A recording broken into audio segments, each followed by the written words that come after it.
Forget Angkor Wat, come to the intersection at Pub Street. Most people come to Siem Reap for one thing, Angkor Wat. And hey, who can blame them? It's ancient, it's massive, it's one of the most famous landmarks on Earth. But what if I told you we came here and didn't go? Not yet. Not because we didn't want to, but because we believe the heart of a place isn't always found in the most famous attractions. Sometimes it's in the side streets, in the chaos of a night market, sitting at a makeshift table with a vendor handing you something you've never tried before, but you're giving your trust that it will be delicious. Down the gullet. Other times it might be the roar of a circus under a tent in the middle of the city. We set out to explore Siem Reap without the temples, to see what stories this city could tell, and yeah, maybe we'll even hang out with a giant rat or two. We're going to break down our travel experience in Siem Reap, explaining how we got here, how we got around, what we ate, and what to do besides visiting Angkor Wat. This pig's face is freaking me out. Like, why is it smiling? To see what Siem Reap was all about, Sarah and I first had to make our way back to Phnom Penh, where our first bus from Kep dropped us off. From there, it was a quick layover before we hopped on another bus heading north. Greetings, girl, and welcome to my world of phrasing right up to that. Is the daisy age? I don't know if I'd really call this a bus, per se. It's a van. It's a van. It's a van. More spacious than the last one. A little more spacious. Barely. Got AC though. Squashing other deals because they've already been squished. Okay, let's back up for a second and talk about how exactly we got to Siem Reap. It cost us $20 per person, which honestly isn't bad for crossing half the country. We booked our minivan tickets through our guest house in Kep, which made things super easy. A lot of the hotels we found in Cambodia have a bus service, so you don't have to make your way to a bus station. Now, the entire trip from Kep to Siem Reap took about 10 hours with stops, but from Phnom Penh it was about 5 to 6 hours. And the guy sitting 2 rows up from us blasted the same TikTok on full volume, which felt like hours. And not just any TikTok, one of those absurd, echoey voiceovers with the loud sound effects and zero context. Imagine hearing something like this on loop for 150 kilometers. If this song gets stuck in your head, you're welcome.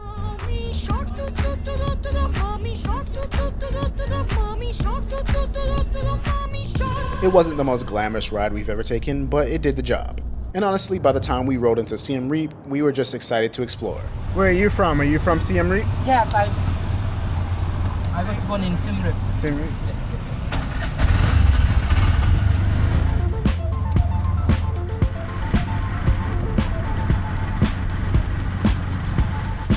Tomorrow, you need relax. Maybe the day after tomorrow, maybe you plan like to Angkor Wat area. Yeah. Mm-hmm.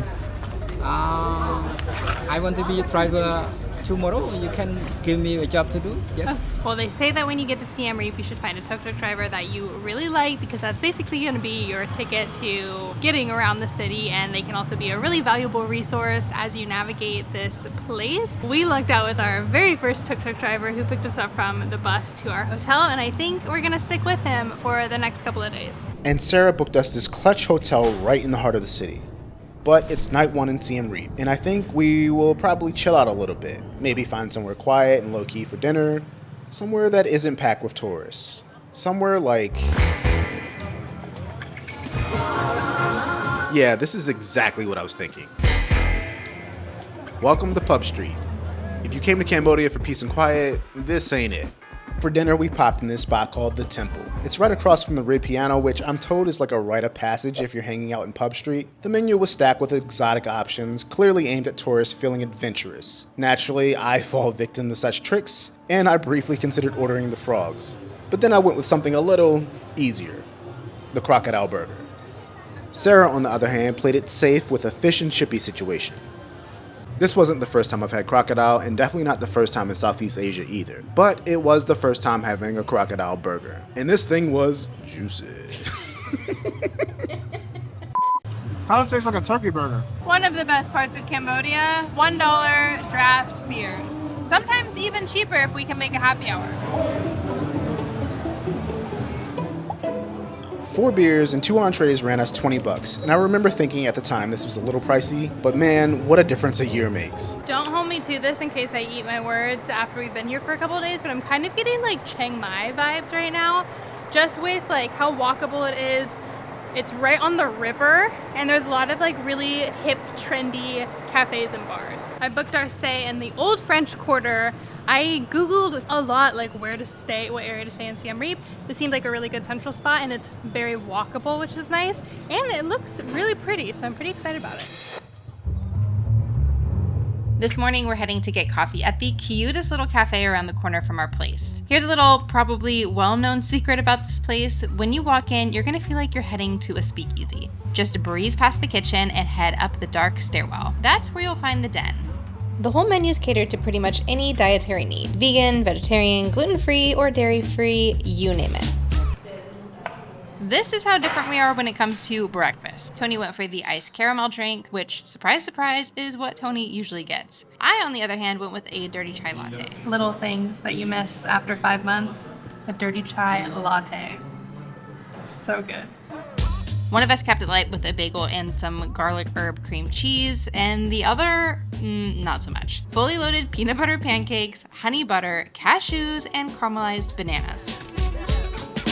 10 out of 10 recommend. It was delicious. The coffee was so good. I feel like I haven't had a really good, strong cup of coffee in weeks, and I needed it. And the Wi-Fi was strong. The vibes were great. It was really cute on the inside. So if you need a good breakfast, this is your spot. One thing that our driver did warn us about yesterday was the heat. It actually felt really, really nice this morning. There was like a nice cool overcast. Now it's getting a little bit later in the day, and the heat is definitely starting to ramp up and starting to get hot.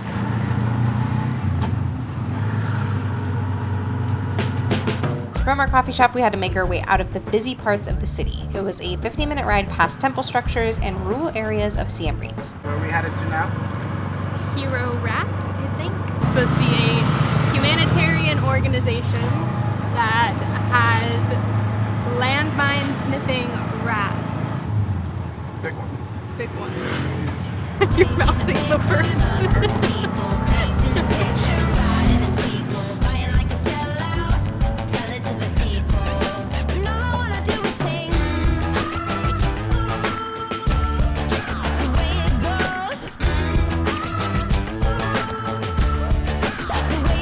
The actual name of this place is Apopo HeroRats, and yes, it's exactly what it sounds like. Rats. That save lives. You don't need to book weeks in advance or anything. You can literally just show up and grab a tour if they have space. They run daily from 8:30 to 4:30, and trust me, it's one of the most unexpectedly wholesome things that you can do in Siem Reap.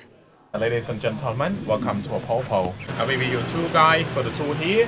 I'm also a licensed tour guide at the temple, but my full-time job is here. So Cambodia still has a lot of landmines, like an overwhelming amount. And if you need some context, just take a look at this map. It shows all the bombs dropped by the US during the Vietnam War. They have a map here of where they've cleared out the landmines, and there's still a lot of places that they have not cleared out yet. It's crazy. You see, this one is a mortar. Fly, drop, boom. Sometimes not explode. 10, 11 years old like to play. It looks like a toy for them to pick up and throw, play, hit it.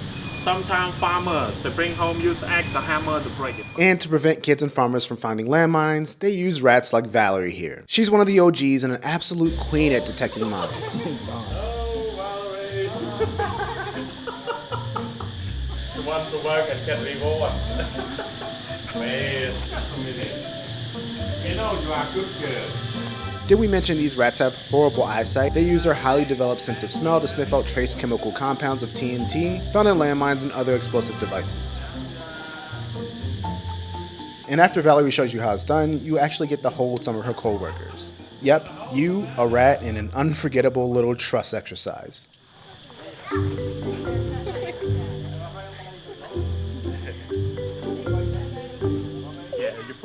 Close to his nose. It's super chill though, by the way. These rats are way more professional than I am.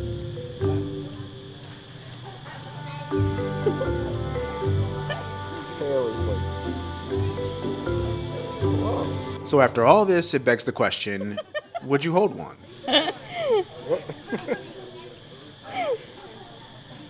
Jump.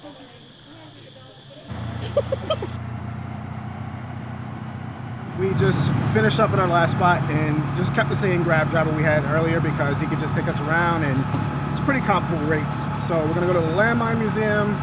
We wanted to go to a temple a little later, but you gotta have the temple pass to get in, so we're gonna save that for when we do Angkor Wat. The Landmine Museum is a little ways north of Siem Reap.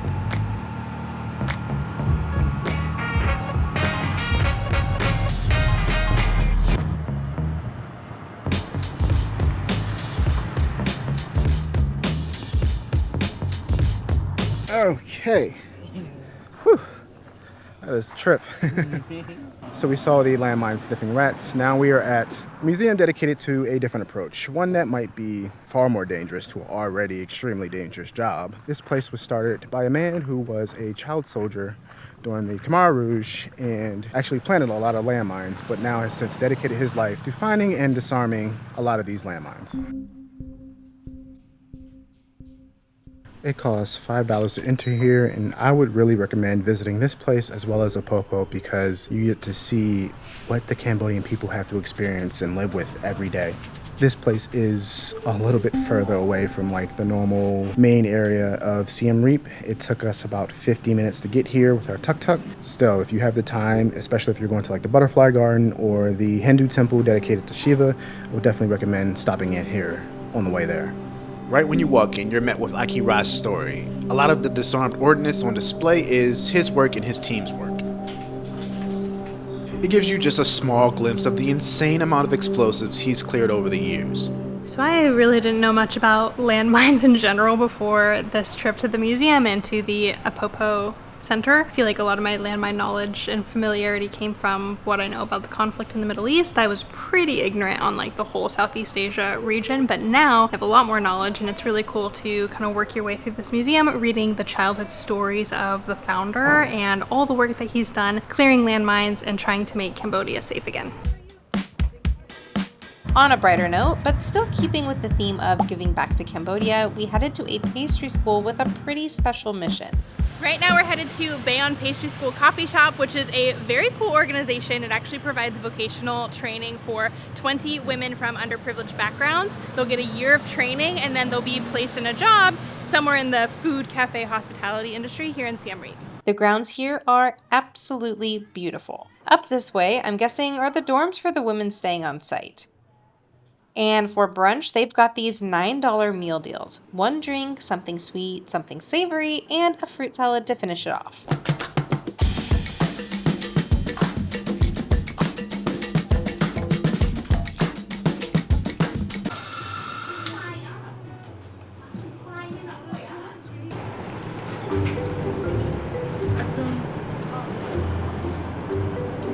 Is this mine? What'd you get? It's yours, bro. And you can tell this is a pastry school. Just check out this food. It's so good. It's like cheesy, there's egg, there's ham. It's one of the best quiches I've ever had. As I slowly made my way through this feast, Tony sipped on his almond milk latte and tackled some kind of dragon fruit smoothie bowl concoction.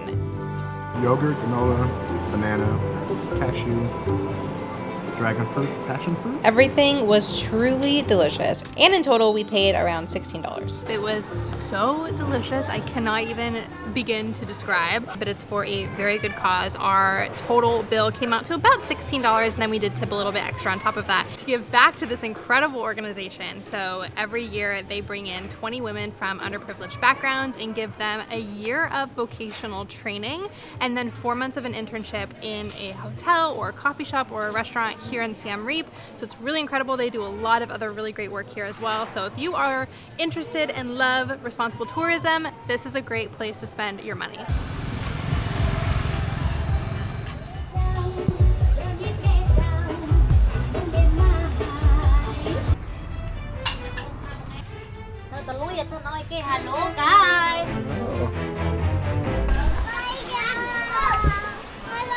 Hello. So I think we have found the food court. This is a nice market, I'm not even gonna lie.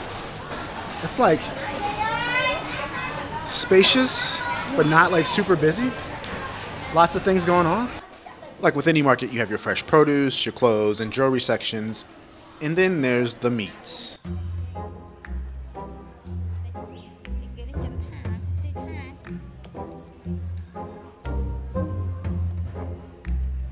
This pig's face is freaking me out. Like, why is it smiling? Not exactly feeling the carnage at the moment, so let's just grab a smoothie.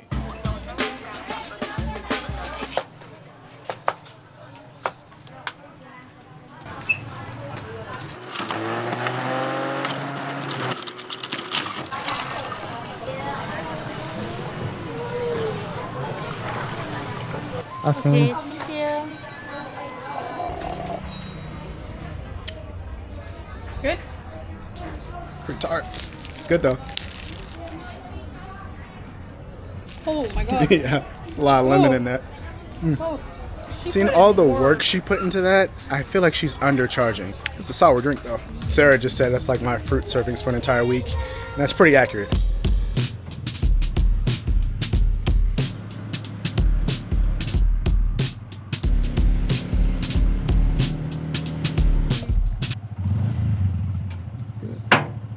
You know? Thank you. Alcohol. Well, guys, you probably noticed that we've changed clothes. There are two reasons for this. One, it's extremely hot. Like, there's literally a heat index warning right now. It's about 34 degrees Celsius, which is 93 degrees Fahrenheit. And we were sweating through our clothes. So we went back to change. But the second reason is I had an accident. What had happened was we were walking back from the old market, and I stepped on like a rusty piece of metal. I think it might have been like an old hanger or something, but it pierced my foot. Not deep, but just enough to draw blood and make me concerned that it might get infected, because you know how my mind works. Well, you probably don't, but basically I think if I draw blood and something off the street, it's probably gonna be infected. So I went back to clean it. That's exactly how it happened. Just like that. Yeah, so here we are.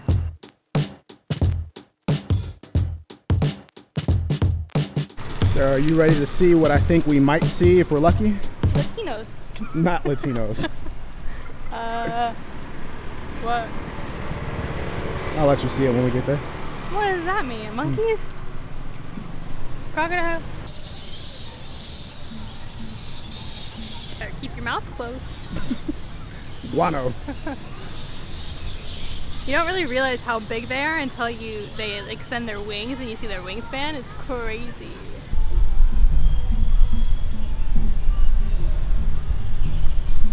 So, just looking to see where we would head next on the maps, and I saw this location that said Flying Foxes, and I was like, that can't be what I think it is it?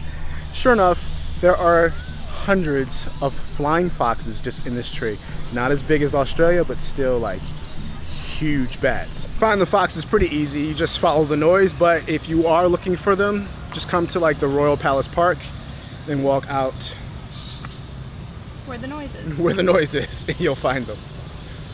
You can find the foxes pretty easily just listening to the noise, but if you want to find them, if you go to the Royal Independence Park and then go to like the outside area, probably see people taking pictures, but also like you can hear them, so you can't miss it.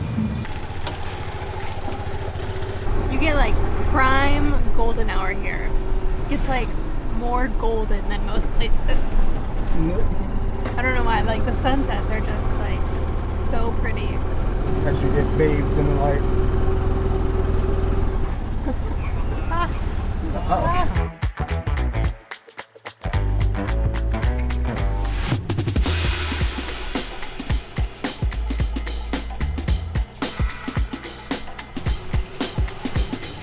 This is something I don't really see talked about a lot, but a few different of the locals that we talked to said, have you gone to the circus yet?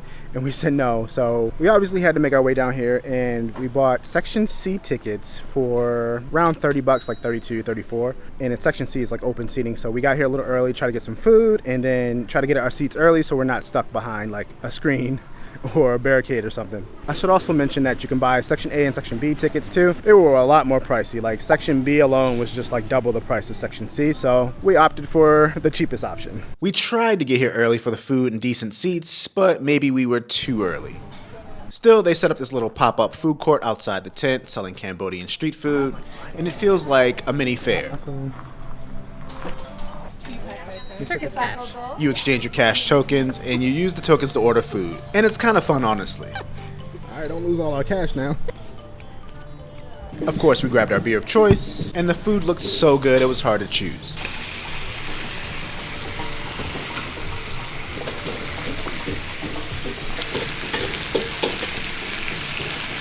Beef loklak. And whatever this little slice of heaven is, you know what this tastes like. This is so dumb. The seasoning packets in Top Ramen. It's just so good.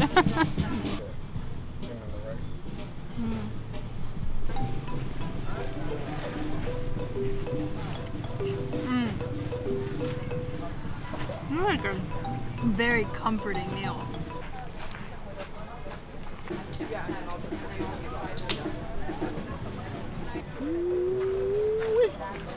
This looks hot. So you did 20 on yours? No, I just did 10. Okay. Can I ask what's in it? The boss, this one made from rice flour, coconut milk, spring onion, and we have two flavors, sweet or salty. For the salty one, just rice flour and green onion, and for the sweet one, we add the banana inside. Okay. And for the sweet one, we add the sauce for cooking, which is palm sugar with coconut milk, and for the salty one, we have sausage side to dip, which is tamarind and fish sauce. Cool. Thank you. Still very hot, please careful. Okay. Thank you.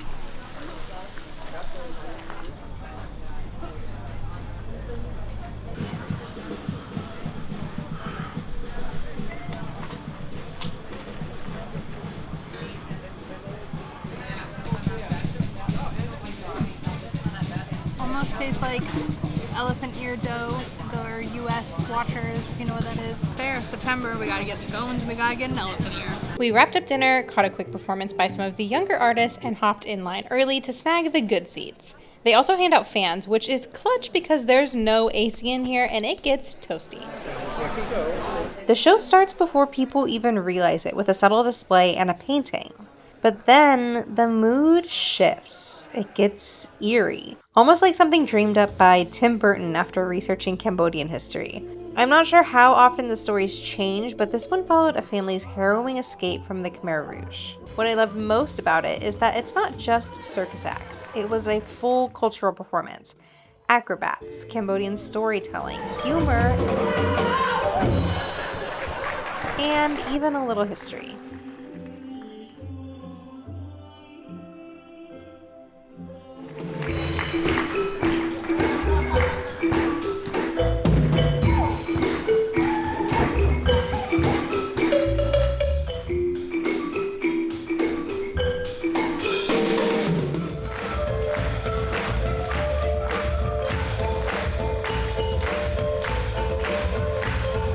Every performer here trained at a vocational center in Battambang, a program originally created to support young people returning from refugee camps after the Khmer Rouge. Hey. 1, 2, 3, What you think of the show? Super cute. Started off a little spooky. Yeah. Scary. I think they did like a Khmer Rouge kind of thing in the beginning. Yeah. It was a little scary. Yeah, but really fun. So what did we learn about our time in Siem Reap? Well, number one is the obvious. Siem Reap is much more than Angkor Wat. It's easy to think that Siem Reap is just a gateway to the temples, but the city has its own personality. Number two, local experiences are everywhere if you just look for them. Akon. Thank you, Akon. Finally, you'll probably still end up at Angkor Wat, and that's okay. But taking the time to experience the rest of the city first made us appreciate the temples even more. Would we recommend visiting Siem Reap without seeing Angkor Wat? Definitely not. But try spending the first few days of your trip exploring other parts of the city. Honestly, there was so much more of Siem Reap that we wanted to see, especially the rural areas, but life had other plans. Next time, we are finally breaking down our Angkor Wat experience, and we have some thoughts. If your child above the age of 5 starts to pee on a 12th century temple, Yeah, that was wild. maybe intervene. Also, we pour a lot into making these videos, so if you ever thought, hey, I'd totally love to buy these to a coffee, that's basically what Patreon is, but with bonus content, behind the scenes chaos, and bragging rights for being part of our little travel family. Links down below if you're into that sort of thing. We'd love to have you.